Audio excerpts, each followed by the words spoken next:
Okay. Okay, hi everybody, this is Svegliamuseo on air. We are here today with Francesca, of course, from Svegliamuseo, and Elena Villaespesa from the Tate. Elena, say hi. Hello. Hi. And Brian Alpert from the Smithsonian Institution. Say hi. Hello, everyone. So today we're going to talk about metrics, which are the right ones for the museum social media and websites. So we always talk about measuring, and when talking about online performances, what kind of parameters and what kind of standards do we have to measure to prove that to our management and to ourselves as well what's effective. So we're going to talk about this with Elena Villaespesa, which is the digital analyst at Tate in London, and Brian Alpert, which is the web analytics and search engine marketing analyst for the Smithsonian Institution in Washington, D.C. I got it right? Perfect. Okay. Okay. I don't know which one of you is going to start. I'm going to start. Okay, you're going to start. Okay. Yeah. So let's start. Right. I'm going to go ahead. I'm going to share my screen. Does that look okay? Yeah. No. Okay. No, wait. No? Can you see my presentation? No. No? No. Let me go back to... all right.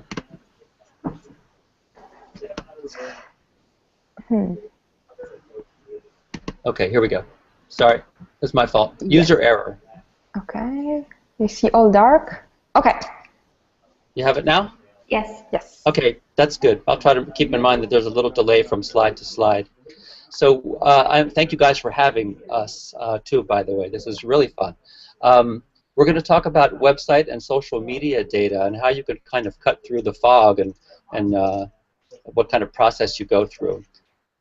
So web analytics, what web analytics is often about, people are always saying, what is this web analytics process?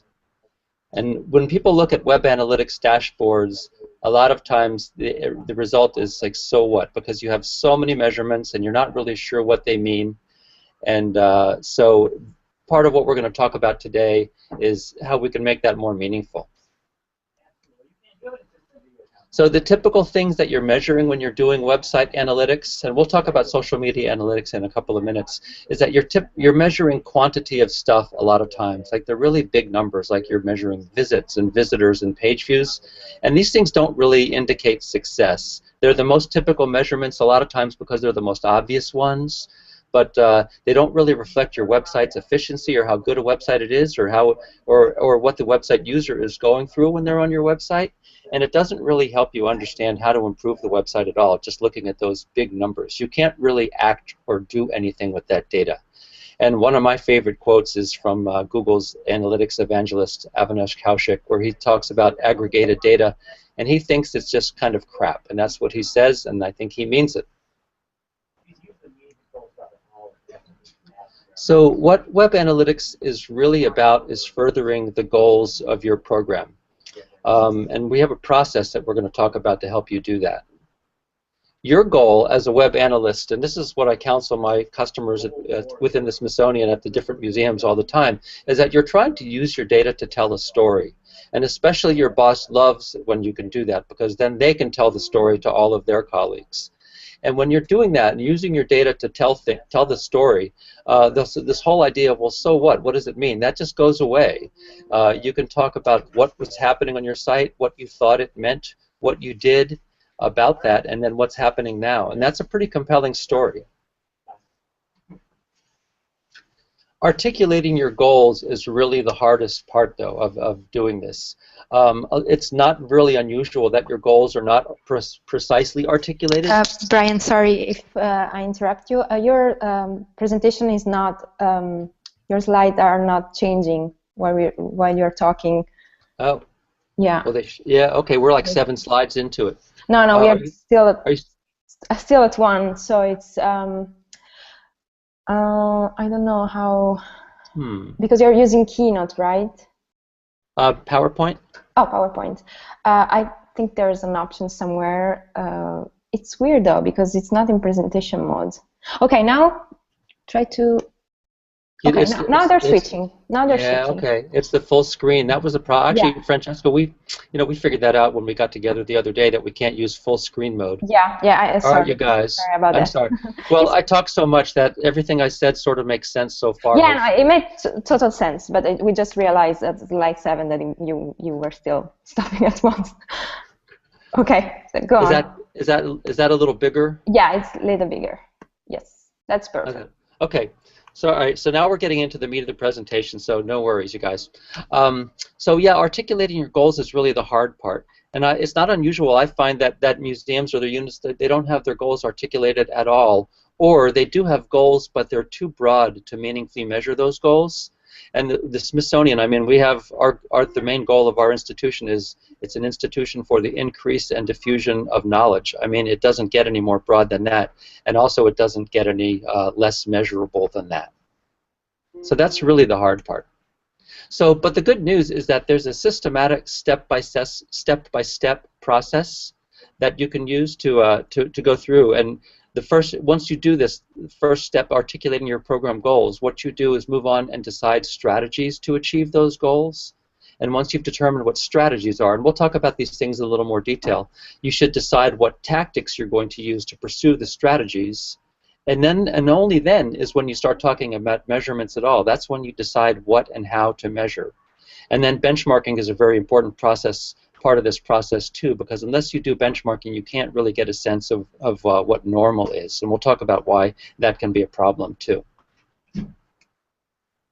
So okay, now goals, articulating goals. I think the most important thing is to only choose a few, not very many goals. It's really easy to sit down and start talking about what you're trying to accomplish, and you're trying to accomplish way too many things that you can actually really do because you just don't have the time. So one of the things that I recommend, and we're going to use an example here, and we'll show a little case study based on this example, is that you should distill your very high-level goals into things that are more specific. Making them specific makes them more measurable, and it makes it much easier to kind of decide on strategies and tactics. So our little example is there. One of my units had their main goal as to increase the influence of their unit. Well, that's a great goal, but it's also very broad and very hard to measure. So in discussions with their management, they made that more specific, and they changed the goal to become the definitive source on Smithsonian history. So that's a lot more measurable, and we'll talk about what we did with that. If you're having trouble getting the conversation started, something that I always recommend is that you articulate the goals and the next steps on your own. You know, you have a pretty good idea what you're trying to accomplish, so put it down on paper what you think those goals are, and your management will be more responsive to having that conversation. And then you can start talking about what their management thinks and redefine those things and finalize them, and then you can really get going. That's just something I tell people to get the conversation started. So determining strategies and tactics. So strategies are the plans you make to achieve your goals. This is a little bit of business school 101 here. Marketing and social media, those are two strategies. The tactics are the things that you do to advance the strategy. Using advertising or search engine optimization, those things are tactics. And looking back at the example that we just talked about, the goal was to become the definitive source on Smithsonian history. The strategy was to compare the performance of the history-specific content on their website with the rest of their website. And the tactic was to make that content more measurable and to use Google Analytics to measure it. And we'll show what happened in the little case study that I'm going to talk about. So deciding how to measure. Same thing, when you don't want to choose too many goals, you really only want to choose a few measurements, mainly because you don't have the resources to track 30 measurements and associate them with your goals, or even 20 or even 10. A lot of times I think 3 or maybe 3 or 4 measurements will actually do it, sometimes even fewer. And then once you've chosen those measurements, you need to trend them over time, because web traffic is seasonal and it's going to go up and down just depending. But you really need to establish trends, and what you're trying to do is look at the trends over the months that go by and see the trends moving up or down, whichever is the case for your goal. So the example, we're measuring history-specific content in Google Analytics. There were 3 ways that could be done. You could have a specific directory on the website that was just, in this case it was si.edu/history, and that is what they ended up doing. Or you could have dedicated history content, like a blog that's all about Smithsonian history, or whatever topic you're working with. Or you could use some more advanced techniques in Google Analytics, like using segments, or even some of the most sophisticated Google Analytics techniques available. You could use custom dimensions that are specifically suited to how the measurements that you've chosen. And I mentioned that benchmarking is very important. The reason benchmarking is really important is because until you know what normal is, you can't set you can't set a goal that you can kind of achieve, like a level of traffic or any particular kind of increase or decrease in the thing you're trying to measure. I see this many times where they have launch a website and they want to establish a certain amount of traffic, and we're going to have, let's say, 1 million visitors by the end of the year. And that may be a completely unrealistic goal. You just don't really know what to expect before you have some level of what normal is. I say frequently that 6 months is a pretty good amount of time in terms of understanding benchmarking and normal, because data is so seasonal. That's just my opinion. And it really depends on how much traffic your site gets. If you're a very large website and you get a lot of traffic, you really don't need to have that many months of data under your belt. You can determine what normal is a lot more quickly. Something that's very important to do too when you're setting these goals and establishing targets for success is that you have to understand what is reasonable, or what you're able to control. If you're trying to improve your search engine performance, just as an example, that can be pretty difficult to achieve. It just depends on what you're trying to do. But you have to understand, if your goal is to become the first result on Google for the word photography, well, that's probably an unrealistic goal. You need to kind of temper what you're trying to achieve with things that are realistic. And also, how much resources do you have to devote to implementing your tactics? Well, that affects a lot how much you're going to be able to achieve. So if you have a huge advertising budget, well, maybe you can get 1 million visits in the first year. But if you have no advertising budgets, well, you have to kind of figure out what you're going to be able to do without that. Mainly, the thing I counsel my internal customers here at the Smithsonian is to keep it simple and don't try to do too much, because people generally are wearing multiple hats. They have many different jobs, and their website or their web analytics may not be the only thing that they're trying to do. So don't try to do too much, because you can drown in this stuff and you don't have time to really achieve all the things you think you might be able to.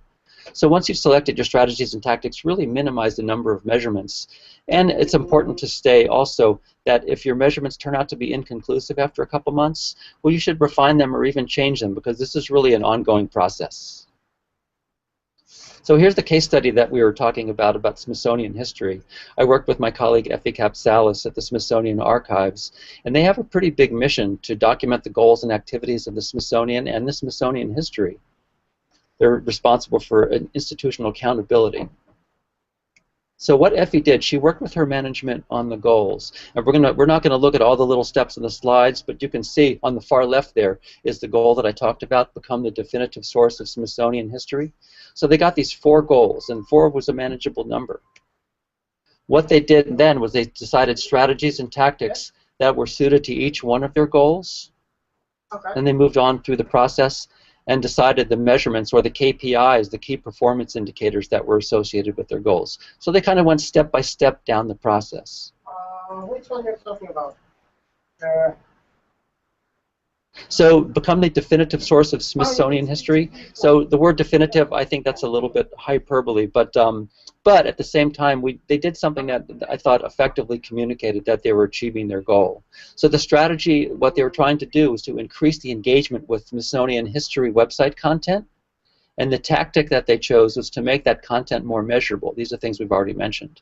The measurement that we see in action here in the chart is the high visit depth. So you look at the measurement in Google, the depth of visits, and the high depth is a segment. And this is a side topic, but I created a dashboard that enables my customers to segment these kinds of measurements. So we have a segment that we call high visit depth, and that's the people who came to their website and viewed 20 or more page views. So that's a lot. They're really looking at a lot of your website. So then we were able to measure that, take that measurement and apply it to just the history content, because they have that si.edu/history, and then we looked at the entire all the content for the website, and we got the conversion rate for that high depth, high visit depth. And you can see the percentage of history visits was 94% higher than all the visits for the rest of their website. So it was 1.21% was the average for everything, and 2.3% was the average for the history visits. So nearly 100% greater. So that was a pretty effective story that they could tell in terms of their really improving the engagement with the history content on their website. So now I'm going to talk a little bit about social media metrics. So yes, there was this time when we just had websites, and these tools like Google Analytics were getting better, and these tools were even free, and we thought we had everything figured out, and then social media comes along and disrupts everything. And as all of you social media practitioners in the Hangout know, today's landscape is really, there's all these metrics, there's all these new channels, the metrics have inscrutable names like virality, and there's all kinds of tools that are both free and paid, and sometimes you're not really sure whether or not you can trust the tools despite the claims that they make. So this had the effect of breathing life into all these old questions that we were asking at the very beginning of websites. Why is this important? How do we know this thing is working? What do I measure, and what does it have to do for our program? But the good news is that the same process applies for your social media, the same exact process we just went through. You articulate your goals, strategies, tactics, figure out what you're going to measure, and then benchmark those measurements over time. And we'll talk about how that applies in social media. So as before, the available time and resources that you have in terms of social media, it affects everything that you can do. What I have found is that these metrics tend to fall into three categories. The quantity metrics, I call them quantity of stuff. They're the aggregated metrics, not very different from visits and page views for websites. A little term that I made up, I don't know if I love this term, but I guess it does the job, the quantity plus metrics, and we'll talk about what these are, and then more advanced trendable metrics that you can use. So a little bit about quantity of stuff. As with the websites, there's really no actionable data that you can get from these things. All they can really do is help put your program into context with other programs and help you understand the scope of what you're doing. So, you know, it's not like it's a completely unreasonable measurements to use, especially if you're having a growth and acquisition strategy. If your strategy is to grow and to gain more customers, well, you know, measuring these large metrics is something that makes a lot of sense. These kinds of metrics they're things that everybody follows, really, and even at Smithsonian we do too, like the number of followers you have on Facebook, or fans on Facebook and followers on Twitter, or people who are following you on Instagram and on Pinterest. The number of likes you have on Facebook pages or content on Facebook, again, Instagram and Pinterest, or how many times people are viewing your posts on Facebook. Those are all just basic quantity of stuff metrics. They help put your program into context, but they can't really help you decide what to do better. The quantity plus metrics are a little bit more meaningful. They're still about quantity, but they can actually show you the type of content that your audience responds to. So you have real basic ones like reach in Facebook, or how many people are clicking on your posts, or you can look in your website analytic tools and figure out how many website visits are referred by the social media properties. So that's basic. A little bit better are what I call mini conversions, like how many people retweet, how many people favorite your tweets, how many people make comments on Facebook, or how many people share your posts on Facebook. Those are like little conversions, and those are a little bit more meaningful in terms of content and audience response, because it really means a commitment or a little bit of actual action by somebody who's looking at your content. So the guy I quoted at the beginning, the guy who was talking about all the quantity metrics are just crap, well, that's Avinash, and he wrote a classic blog post, this is back in 2010, so some time ago now, that he called the best social media metrics. And this was at a time when we really had this explosion of tools and people didn't really know what to make of them. So what he did, he sort of created the measurements that he thought were meaningful. The only problem was that there was really no tool that could actually measure these things. Conversation rate, the number of audience comments per post, amplification rate, and notice these things are all rates, so they can be expressed in terms of percentages, like a conversion rate. Amplification, number of retweets per post, shares per post, share clicks per post, and the applause rate, number of favorites, and number of likes, and number of +1s for Google+. So these kinds of things can be measured in terms of rates, so if you have your biggest accounts and your littlest account, you can still compare the rates with each other. And somebody figured out how to track these things on a manual spreadsheet, and they made that spreadsheet available for upload. But after some time went by, people got the word that this really was a good idea, and a company sprang out of it. So I'm not really here to endorse a specific company, but I will tell you that we do have actually more than one. We have a few people here at Smithsonian that are using this tool called True Social Metrics. It's a more automated solution, and it actually does create these trendable metrics for you. I've heard really good things from some of my colleagues about True Social. We're going to have a case study pretty soon that we hope to present at Museums on the Web in the spring using True Social and talking about how these things can be trended. But I don't have that just yet. So this is a commercial program. There's a free version, but I think it just requires more elbow grease on your part to actually put all the stuff in. Or for $30 a month or $100 a month, you get different levels of automation and power. So once again, I'm not personally endorsing it, but I will say that some people here are using it and that I've heard good things, and that it does make Avanash's metrics more doable. So we're going to talk a little bit about a case study, just another case study for social media that was here at the National Museum of American History. So when the famous American puppeteer Jim Henson turned 77, we received more than 20 of his puppets adding to the collection, and some pretty famous ones, including from The Muppet Show and Sesame Street and Fraggle Rock. It was a pretty big deal. My colleague Erin Blasco, she did a really nice job telling a complete story about this donation, and not just about the fact that these puppets were donated, but that they had to go through a conservation process. So that was part of their story. And she used metrics and benchmarks and anecdotes to really tell her story.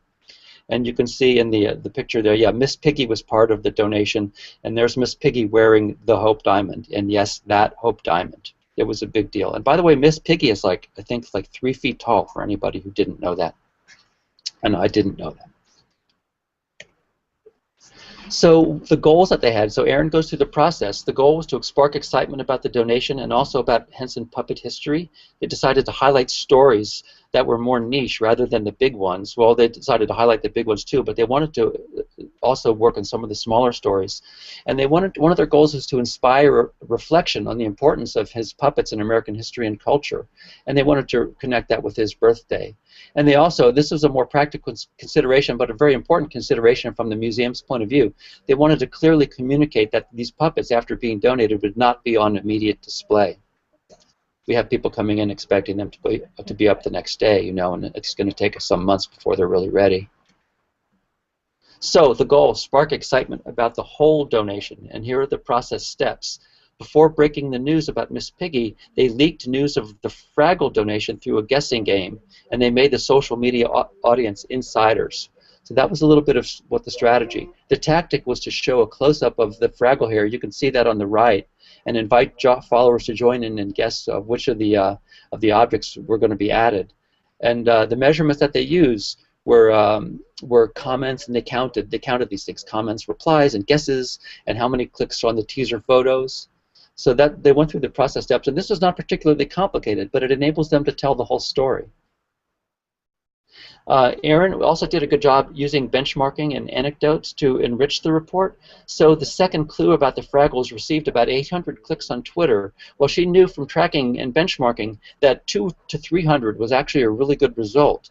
So she was able to kind of say this went off the charts, and that was a really compelling story for her. And then they were able to kind of count the messages of excitement and congratulations, and they were capturing these things. You see the quote there and the little image of one of the tweets there. So the little anecdotes really add a human dimension to the story that they're telling, so it's not just all numbers. And you can actually see Erin's report if anybody feels like capturing that URL. It's quite involved and quite in-depth, and a real good example of how you can apply these process steps. And by the way, these slides are on SlideShare. I don't know if Svegliamuseo shares the slides after the Hangouts, but if you search SlideShare for Balpert, B-A-L-P-E-R-T, you can find all these slides there too. There's a lot of stuff. Yeah, we're gonna send them and put them like downloadable in the YouTube channel. So thank you. Yeah, good.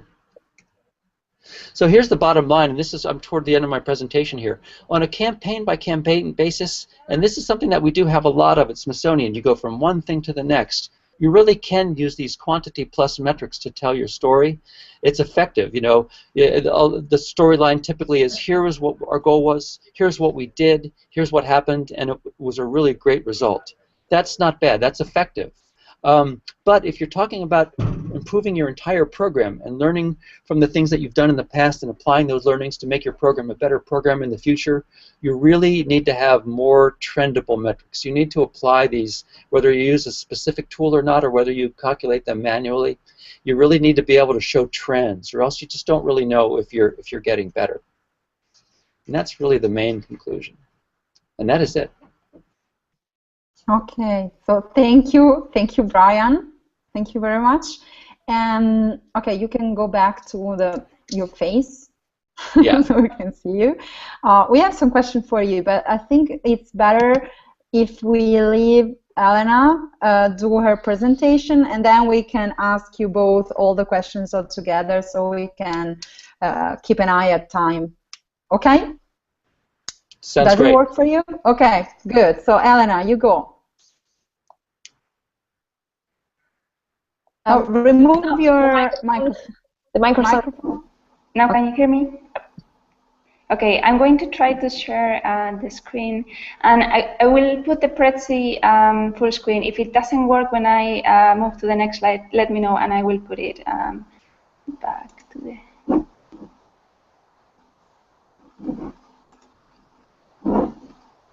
Okay, can you see it now?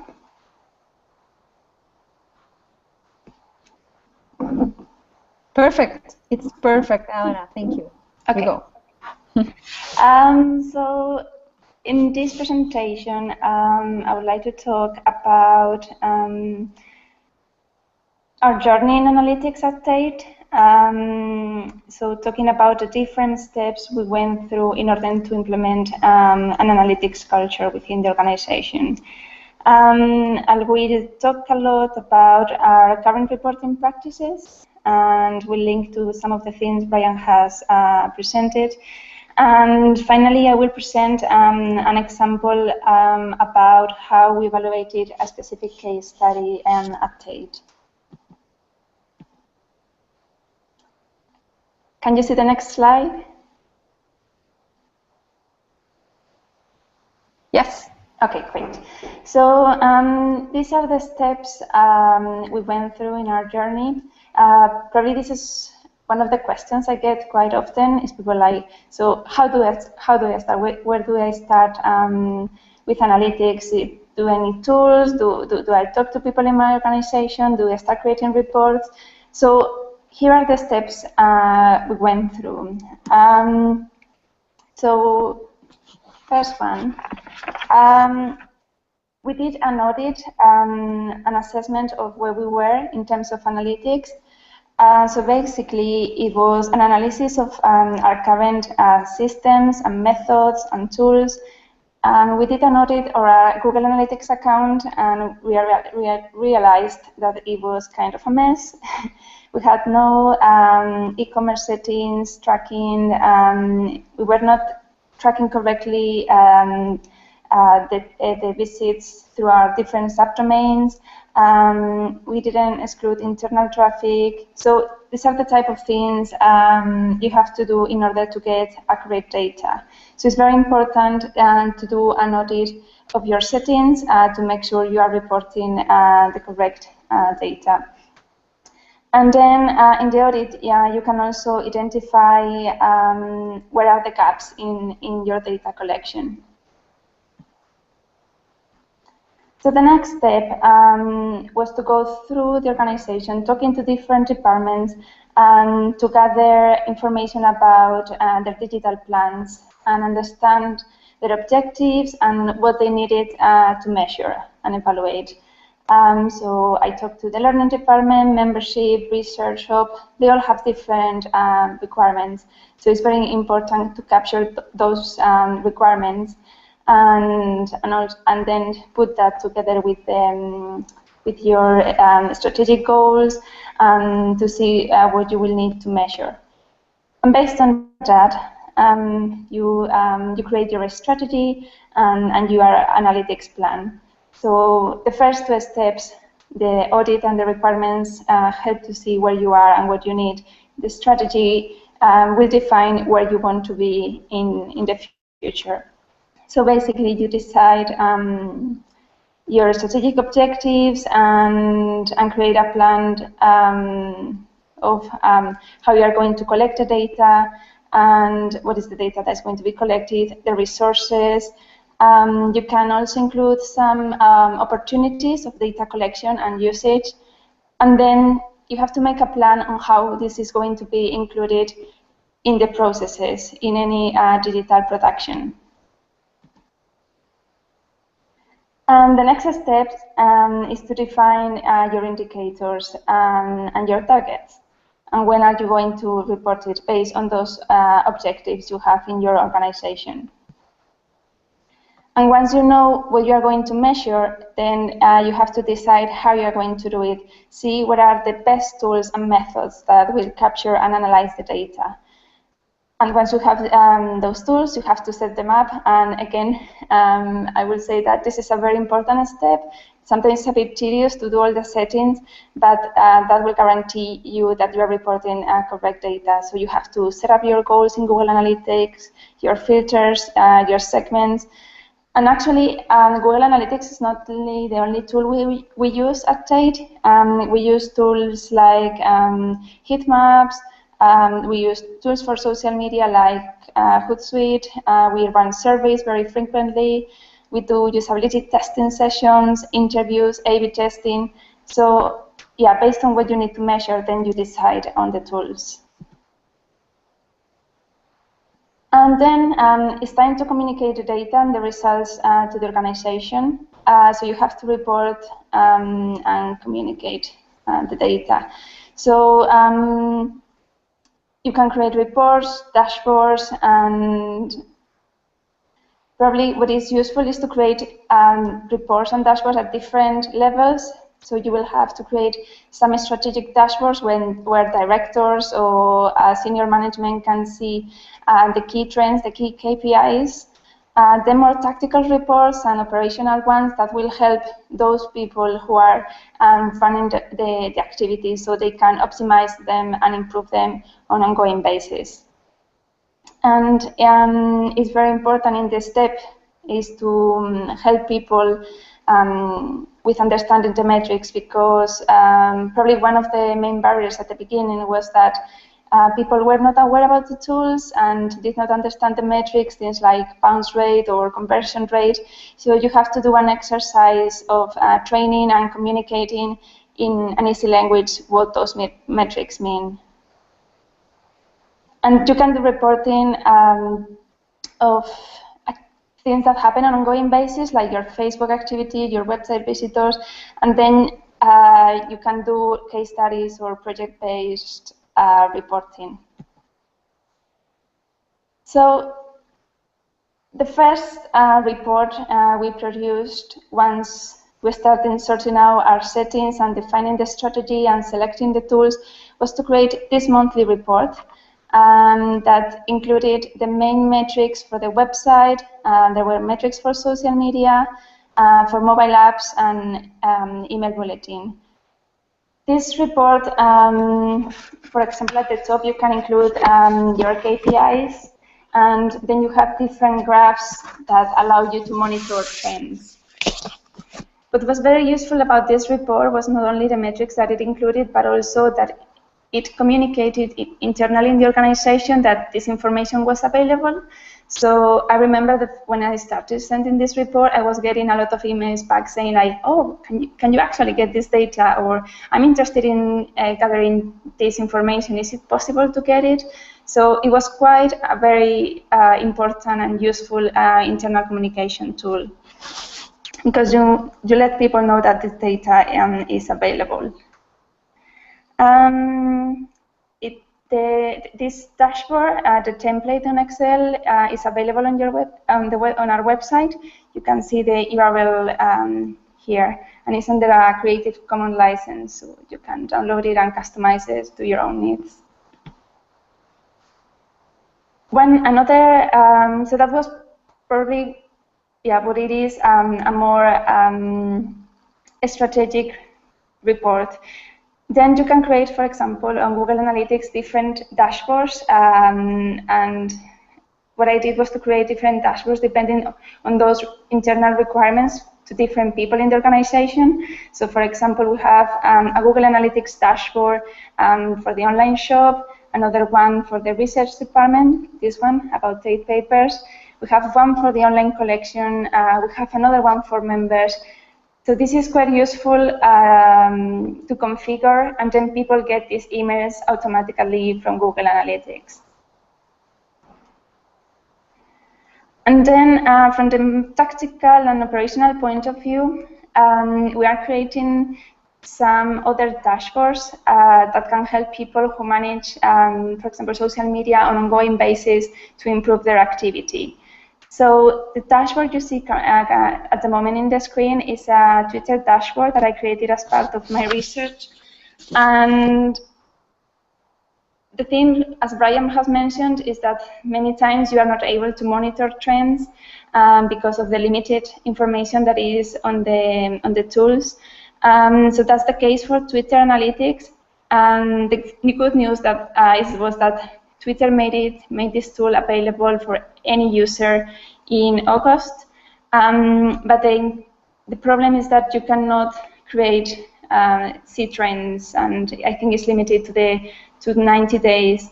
So it's quite useful to see a longer period of time, as Brian was saying, at least 6 months, because normally museums have trends in their activity. So at the top, which is probably the most difficult thing to do in the reporting, is to write a summary of the results. I should say that the way this dashboard works is that on Twitter Analytics, you have a button where you can download in an Excel, in a CSV file, your activity and data and statistics from I don't know, or I think it's past, well, since you first time logged in on your Twitter Analytics, so since August. And then you copy that information and you paste it on this Excel file. And then you select the month, and automatically all the data that is in the dashboard is updated with your new month. So you have here at the top kind of the funnel, so from followers to impressions and interactions. But what the formulas in the Excel do is that it calculates percentages. And so it's percentage of impressions based on your followers, and it's percentage of interaction based on how many people saw your tweets, so based on the number of impressions.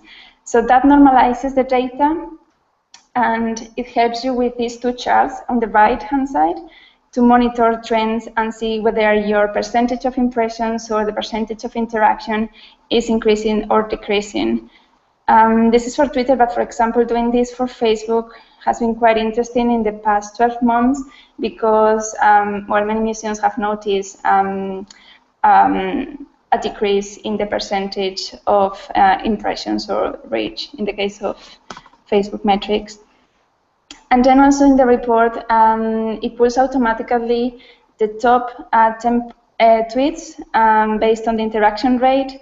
And also you can see a pie chart with the distribution of the different type of interactions, because people not only retweet, reply, or favorite it, but also sometimes even if you don't see this interaction, people are actually clicking on the links or clicking on the images you put on the tweet. So that's quite important as well to measure. This dashboard, you can download it, and it's also under a Creative Commons license, so you can customize it based on your needs. So for example, if you're more interested in impressions or interactions, you can do changes in the formulas quite easily. So here is an example, a case study of how we evaluated a social media activity that took place on Tumblr.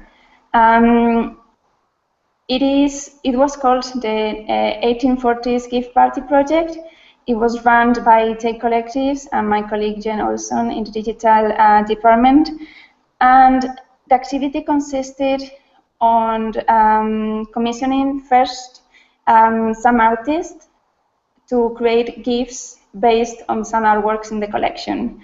the ones you can see in the screen, these 5 artworks.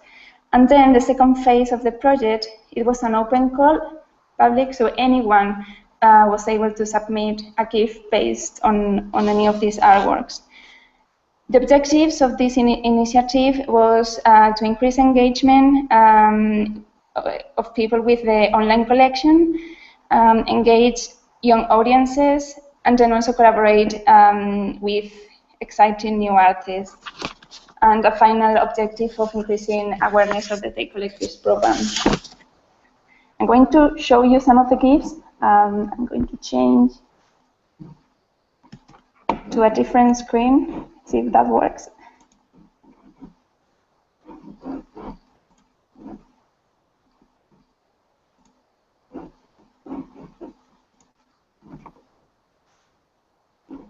Okay. Can you see it? Yes. So here are some examples of the GIFs that people submitted. Probably one of, I think the most fun digital project I've worked in evaluating.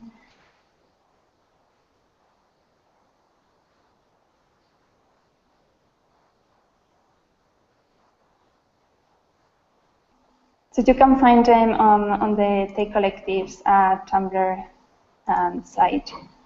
I'm going to go back to the presentation.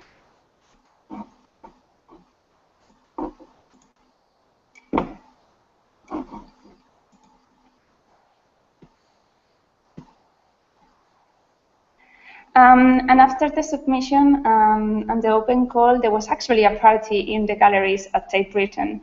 So all those GIFs you've seen, well, there were actually 587 public submissions, and they were all shown in the galleries late. Well, we have an activity called Late at Tate. The gallery is opened until 10 p.m. On the first Friday of each month. So in that occasion, we show all the GIFs in these TVs. You can see all TV screens, and the nice thing of this is that they were in the same room as those artworks. So in this case, we use a different range of tools to evaluate the success of the activity. Apart from counting how many submissions we got, and we look at how many people came to the event, approximately 2,500 people. We looked at the number of page views of the call. It was around 22,000 views of that page. We got people coming from over 100 different sites. And also, we got a lot of traffic to the collection. You can see here in this graph the usual visits, and they get, and you can see the big spike since the call, the submissions call started. So as you can see, some of these artworks were not getting many traffics, and during that month, there was a lot of people viewing those pages and actually staying a lot of time on those artwork pages. One thing that we benefit from using social media and Tumblr was that it creates a lot of virality, and some of these GIFs got thousands of reblogs on Tumblr. You can see the one on the left-hand side, it got over 80,000 reblogs and still counting. So in this case, apart from counting this number of reblogs, we were very interested in seeing how people were sharing them. So we created, with an open source tool called Gephi, how these were being shared in the network. So you can see, for example, in the case of this GIF, how it starts on the Tate Collective's Tumblr account, and then it spreads with some key influencers in the network. The same was the case for this other GIF that was submitted by one of the digital artists. It starts with Tate Collectives, and this is the reach of the Tate Collectives network. But then you can see that the artist reblogged it from the Tate Collectives account, and that he was very influential in spreading as well and sharing this GIF on Tumblr. So yeah, as you can see, we have used different range of tools and ways of seeing the impact of this activity. And apart from this, we also sent a survey to those who had participated to understand how the experience had been. And then, apart from this reporting and dashboards we create of our website and social media activities, we cannot do evaluation without doing audience research. And one of the things we are trying to do is to understand better who follows us on social media or who who visit our website. As Brian said before, looking at data aggregated, I'm quoting Avinash, is crap. So we are trying to segment our audiences to see how their experience differ and how satisfactory they are. So one of the things we've done lately is to create, we've done a piece of research to understand better who come to our website and what are the motivations they have when they come to visit. So these are the 9 segments we have. We identified, we did different pieces of work to define this segmentation. Apart from the user analytics during years and other methods, we did a survey first on the online collection, and then all that research informed a final survey on the whole website. And so it was one of the key goals of having this segmentation was to know how the experience was so we can improve it. So that's why it was very useful to do it based on motivations. We tried other approaches, but this was the one that really worked for us. So we identified 2 big groups, one of researchers, people who come with an intellectual motivation, and 2 big groups that you can see on the screen of people who come to plan a visit. Those people coming for research purposes, we divided in 3 groups based on their connection or not with the sector. So we have a group called personal interest research, who are those who come to the site to learn more, gain more knowledge of art, but they have no connection and normally have a lower level of knowledge of the subject and no connection with the sector. Then we have a student research, who are people who come to the site to do a university or school assignment, and then we have professional researchers. So, for example, students, professors who have a very high knowledge of the subject and normally and have a connection as well with the sector. And then apart from the visit planners, who we divided between first visit planners and repeat visit planners, we have other segments, those coming to the website for looking for inspiration. Then another segment of people looking for enjoyment, playing games, quizzes. Another segment of people looking for art news. And finally, another group of people looking for organizational information. So strategies, press releases, how to work or volunteer for Tate, etc. So that is actually helping us to improve the reporting as well. So instead of looking at aggregated data, we are trying to understand and create, understand their experiences and create metrics for each of the segments. So we can, if we do changes on the website in terms of navigation or in terms of creating content, we can measure in the future if their experience is better. So that's it. You can find most of the information I presented here on the Tate website. The report of the gift party is there, as well as the dashboards, and you can download the Twitter dashboard as well from my blog, Arts and Metrics. So let's try to go back.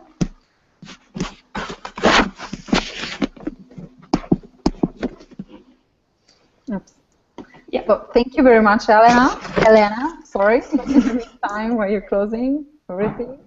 I just have a super quick question for you, just because I missed the name of the source you used to map Tumblr's reblogging.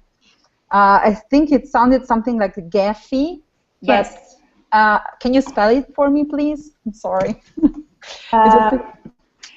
Is it G-E? E-E-P-H-I. Okay, thank you very much, because that was really interesting, and I didn't know that. Yeah, it's an open source tool, and it requires a little bit of work and downloading the data into an Excel and then uploading it. But then you can do quite nice graphs to understand the network, and we've used it as well not only to analyze the virality of content, but also to analyze the conversation between Tate and users. Okay, so Gephi is the one also, I think now everything makes sense. I think Gephi is the one also used for Twitter, the one that, you know, La Magnetica uses for yes, it's the same one. creating their maps. Okay, great. Okay, now it makes sense at all. Okay, but is it just me that No, it's all dark. All black? Okay. Elena, maybe you switched off your camera as well? Yes. No. I see your icon. It's now... No, now you switched off your camera. Can you push it again? Yeah, that's what I'm trying to do. Okay, we see you all black. I mean, we see darkness, not you all black. Anyway, okay. Can we start with the questions? Well, we see. Shall I start? Yes, yes. Okay, so I have a question for Brian, which is also, of course, for Elena, about tools you used. Especially the question is about free tools. So it's always good to repeat which are the free tools that you think can be used instead of union metrics, or instead of the other tools like through social media metrics. Through social media metrics and other tools that require the payment. Is there any free tool that, like the perfect list of free tools that we can use in order to obtain the same results or the same kind of data of through social metrics? Well, in terms of I guess the main free tool we're using is Google Analytics for websites. We also have people who are using Hootsuite. Well, we use the paid version of Hootsuite, but the free version of Hootsuite also makes available ways you can measure your social media. In terms of doing the trendable metrics that True Social does, you can do that with that spreadsheet that's available. There's a link to it on my presentation, but it is quite a lot. It's quite a lot of work, and that's sort of the feedback I've gotten from my people too.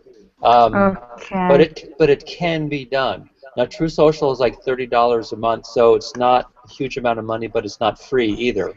So also with that basic level of access, the $30 per month, we can still have the measure of those trends. Yeah, that's the one we're using. We're not using the $100. Just the $30. Okay. I thought it was like the most expensive. Yeah, no, they even have an agency one that's way more expensive. But no, the $30 one is working for us. The thing about that is that you need to stay on it. You need to put your data into it with a somewhat regularity, the same way Elena was talking about Twitter.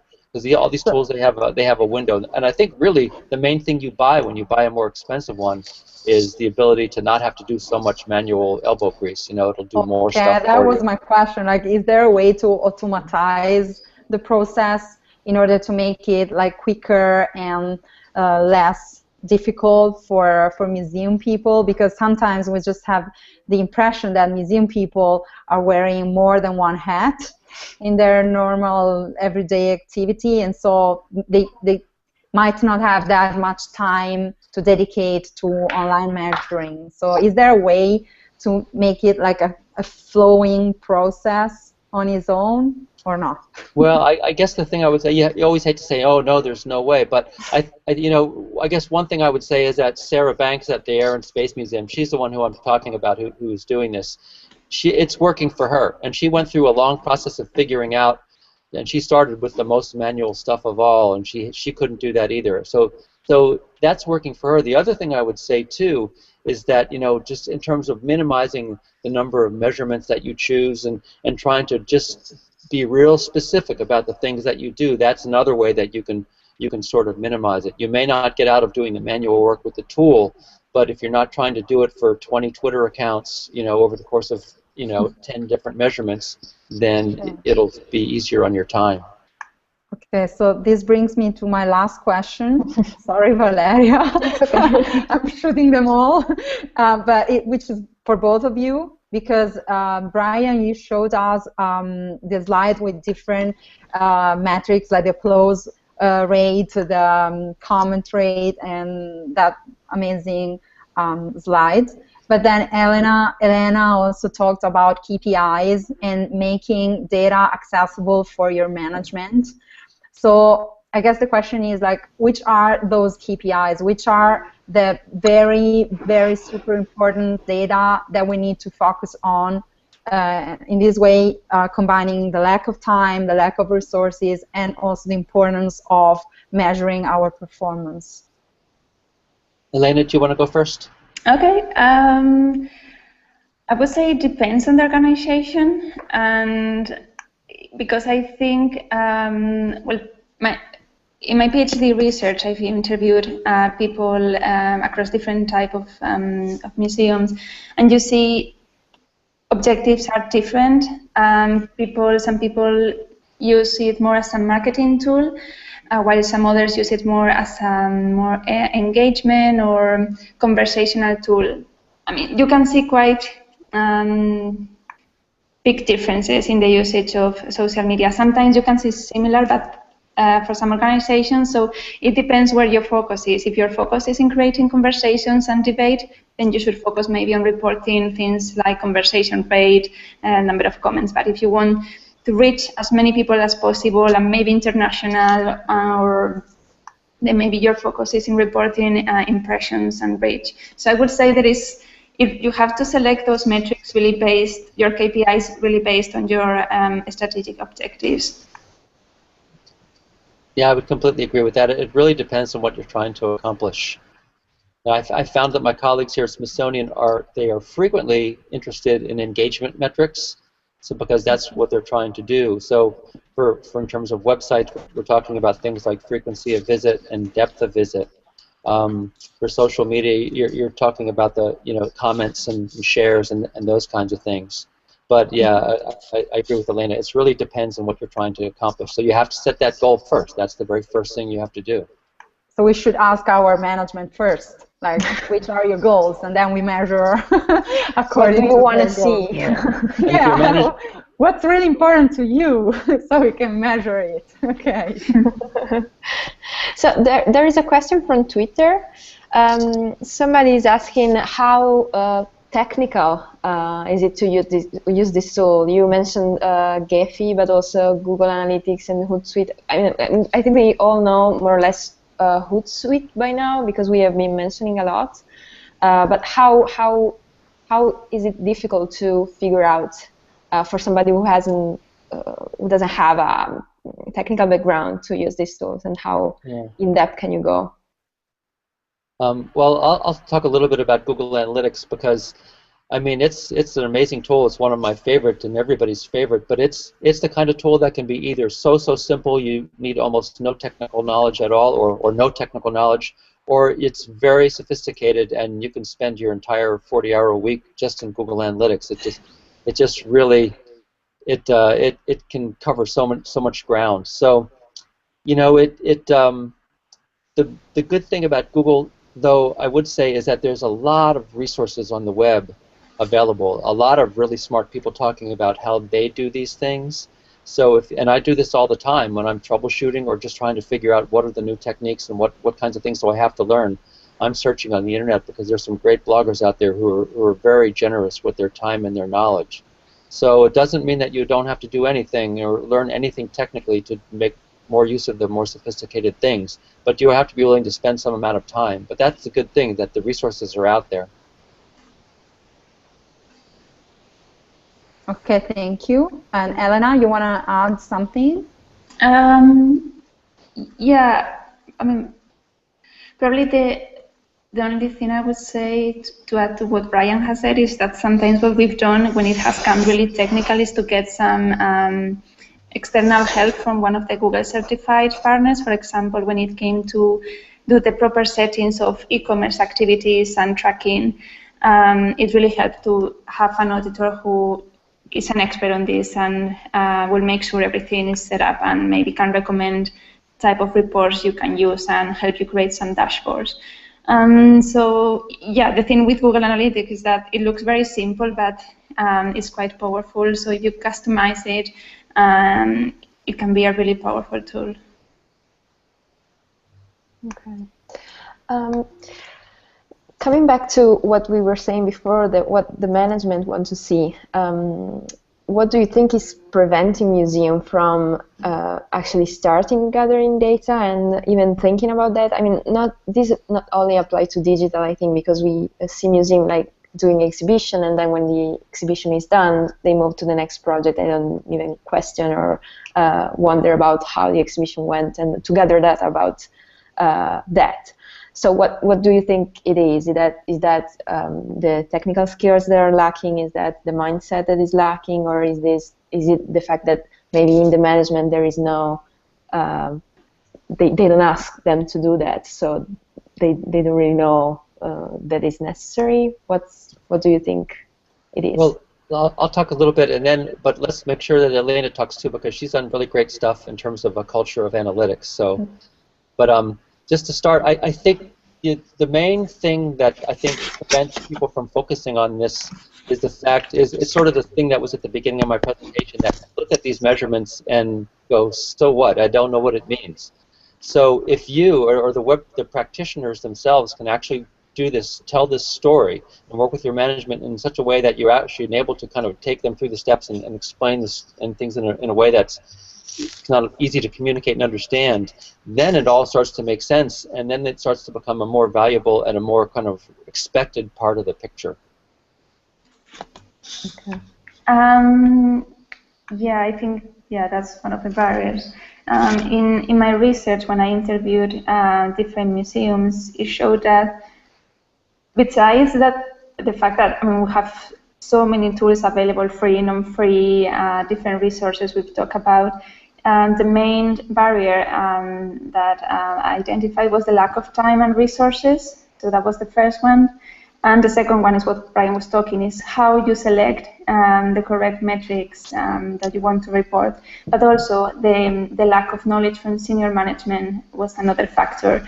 So you have to find a way of communicate those metrics to them. And maybe when they see them, they will start questioning the results, and that's a learning exercise.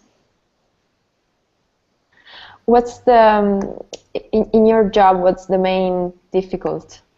What do you find more difficult in this sense? I mean, you are like two very big institutions, so it's not necessarily the example that applies to all the museums, the small museums that follow Svegliamuseo. But yeah, I'm just curious about what is the main difficulty that you encounter on a daily basis. Well, speaking from Smithsonian's point of view, I think the thing that's most challenging for me is the fact, what you just said, we're so spread out, and so I work as a consultant to practitioners all over the institution, and we're tracking about 200 websites, and we have about 200 people on Hootsuite, and so I spend a lot of my time, herding cats and wrestling with the fact that there are so many people, all of whom are in the same situation of wearing multiple hats and not having enough time. So we're so spread out. Actually, I'll pass the ball to Elena, but that's one of the things that I envy Elena in her job, is that she actually you have a smaller number of websites, which is not to mean that you can just focus all day on one website, but I think you're able to get more down and really do some really cool stuff, because you don't have to worry about 200 of this or 200 of that. Yeah, we don't have 200, luckily. But it's growing, the number of people in the organization that use those tools. And so, for example, on Google Analytics, we have 100 users. So there is a huge effort, even if, it's me as a full-time person working on this, to train the people, and then help them, because I mean it's not only the training but also the work that you have to do to help them to set them their own dashboards, their questions when they see the data.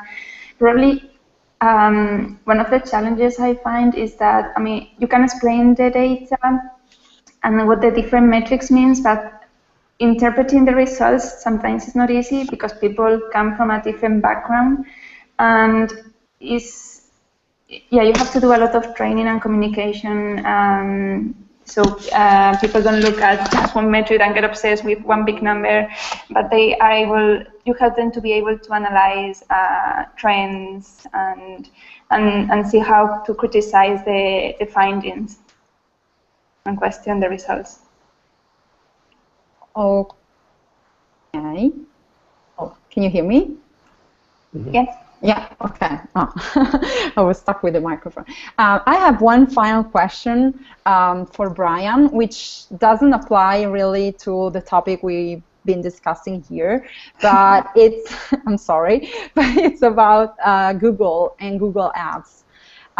Because I know that Brian knows a lot of Google AdWords, and the fact that Google has grants for museums or non-profit institutions. So I just wanted to ask you to talk a little bit about this possibility for museums, because I know that a lot of museums here, at least in Italy, at least those ones I talked to, don't know about this chance that Google can offer them money for.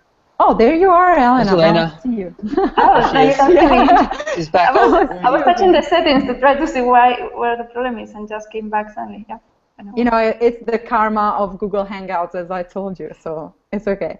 So back to my question was just, can you please, Brian, tell us something very quickly about how Google AdWords grants work, and why, according to you, a museum should use Google AdWords instead of Facebook advertising, for example. Right, I know, yeah, this Facebook advertising. So when we're talking about Google AdWords, we're talking about the paid advertising that appears on Google at the top of the screen and also on the right of the results screen.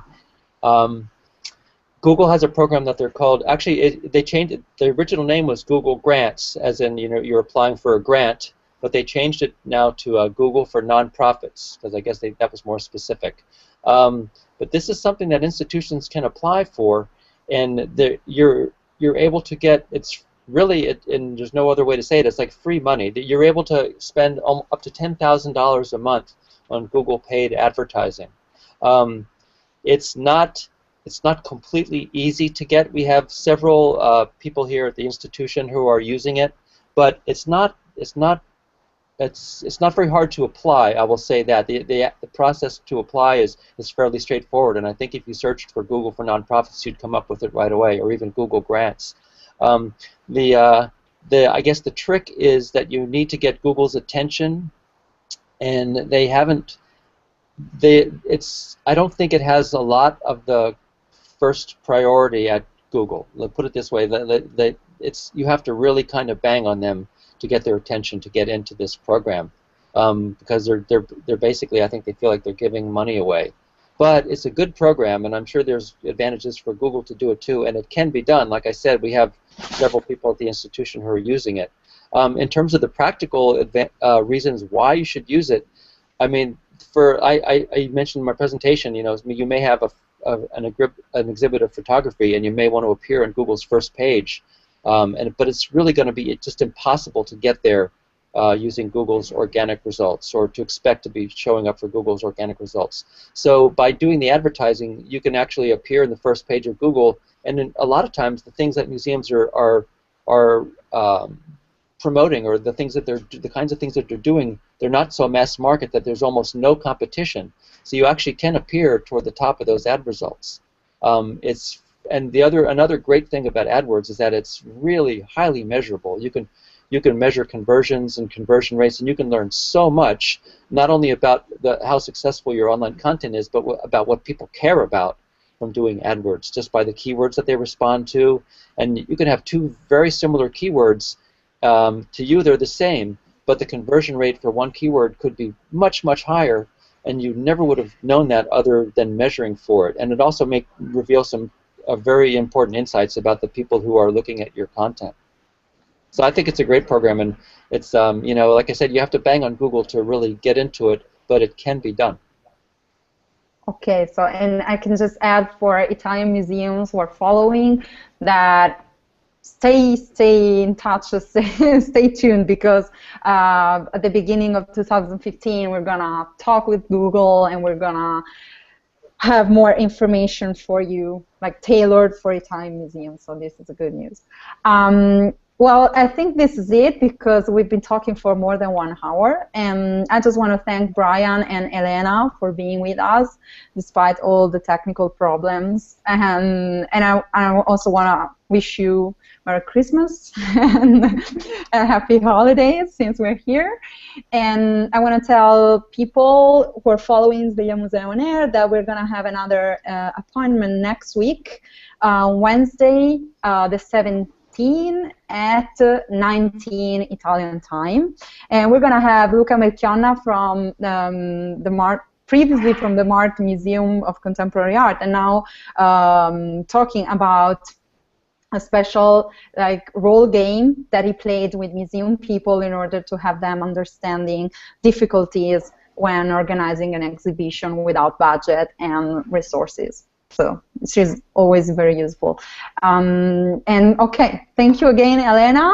Thanks for having us. And thank you again, Brian. And thank you again, Valeria, who Thank had you, guys. Thank you.